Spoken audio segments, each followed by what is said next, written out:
2009 সালের 25 মে ভয়ঙ্কর ঘূর্ণিঝড় আইলার আঘাতে লণ্ডভণ্ড হয় উপকূলীয় এলাকা। 8 থেকে 10 ফুট উচ্চতার জলোচ্ছ্বাস আঘাত হানে সুন্দরবন উপকূলীয় সাতক্ষীরার শ্যামনগর ও আশাশুনি উপজেলায়। আইলার 16 বছর পরও সুপেয় পানির জন্য মাইলের পর মাইল ছুটতে হচ্ছে এসব এলাকার মানুষকে। টিউবওয়েলের পানিও লবণাক্ত।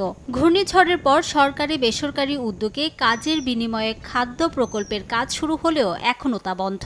এছাড়া ক্ষতিগ্রস্ত বেড়িবাঁধগুলো পুরোপুরি সংস্কার না হওয়ায় এখনও ঝুঁকিতে এ জনপদের মানুষ। হুমকির মুখে চিংড়ি ঘের আর ফসলের ক্ষেত। খাবার পানির কষ্ট, তারপরে রাস্তা ভেড়ি এখনো পর্যন্ত বাঁধ বন্দিতে মাটি ছুটি দেয়নি। 10 কিলোমিটার পথ হাঁটি যেতে হয় পানি আনতে।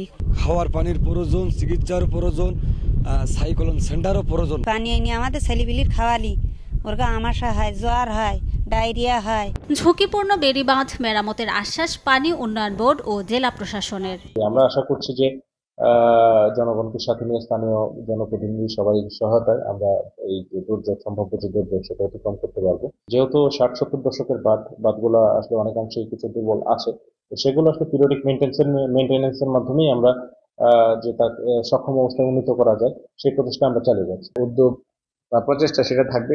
আমরা তৈরি আছি, আমাদের পক্ষ থেকে যতটুকু সামর্থ্য আছে তাদের পাশে আমরা সবসময় আছি, থাকবো এবং সে লক্ষ্যে আমরা কাজ করছি। ঘূর্ণিঝড় আইলার আঘাতে সাতক্ষীরায় 73 জন মানুষ প্রাণ হারান।